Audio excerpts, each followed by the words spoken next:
Hi, this is Kevin from Mathsaurus, and if you're in the UK, you've probably seen the announcement that the UK is going to be going back into a national lockdown. And before I go into the rest of this video, I just want to put my support strongly behind that message that we should all stay inside and follow the government advice and do our best to stop the spread of this disease. I think it's true just as much for the younger people watching this channel as anyone else.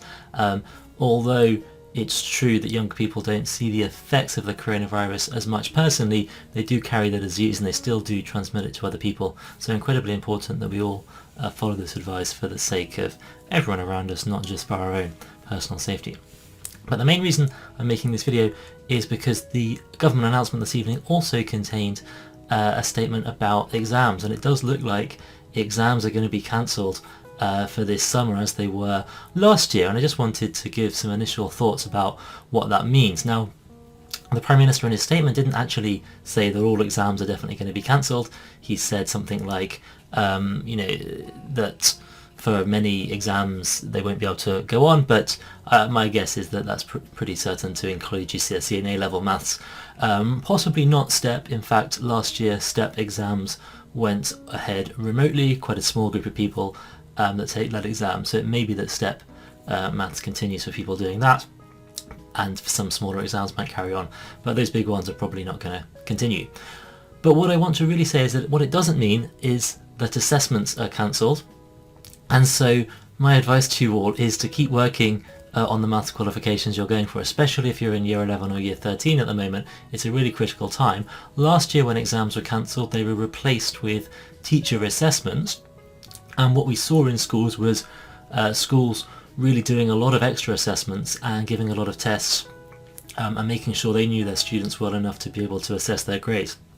So your teachers' views of you are going to be much more important this year, and it's just as important to keep working on those subjects between now and that assessment period, even though they're not formal exams, as it would be at any other time.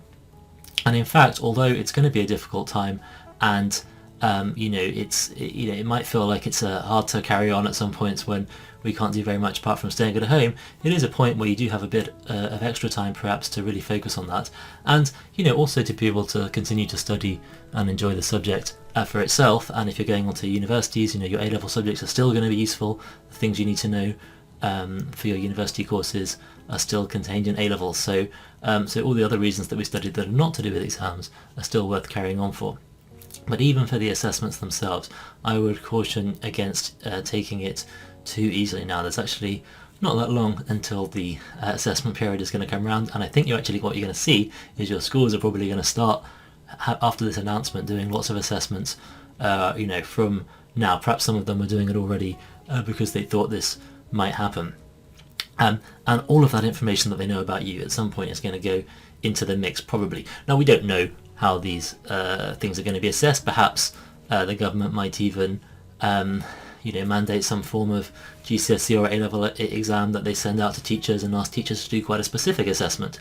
Might be a bit fairer than what happened last year. There's all sorts of questions that I don't want to go into now about the fairness of teacher assessment and the upsides and downsides of that, and which schools, which students, all these sort of things may or may not benefit from it. But that's all I wanted to say, really, which looks very likely that exams are not going to go ahead this summer, but almost certainly there will be some form of assessment in all of the maths exams, and you'll still be able to get your grades. If you need maths grades to go to university, there'll still be a mechanism by which you can get the grades that you need to fulfil those offers and go to university, just as there was last year.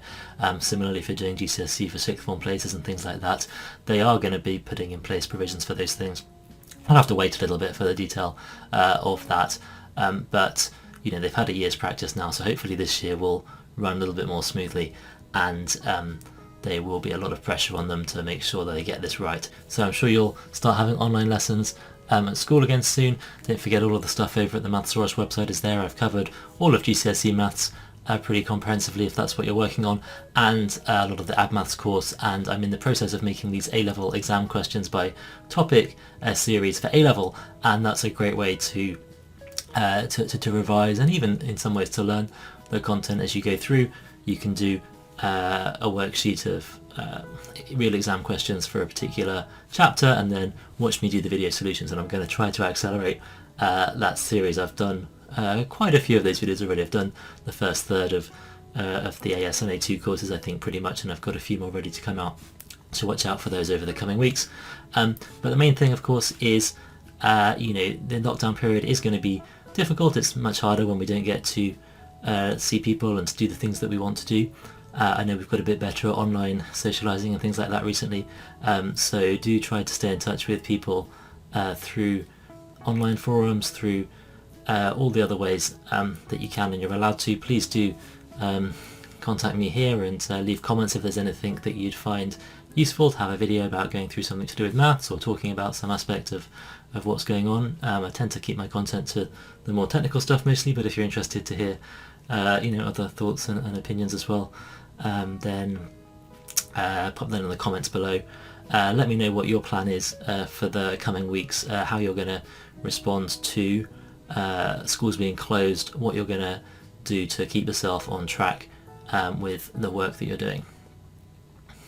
I would say, if I was to give one tip, if I was just to choose one thing that I think would be super useful for everyone, is just find like one friend or maybe a small group of friends that you are going to check in with regularly, and that you're going to maybe sort of help motivate each other to keep going with work and to set targets together, and have people that you do that and you can sort of replicate the classroom environment. It's actually a great idea in normal times as well, to have people that you work with that you can talk through what you're doing with.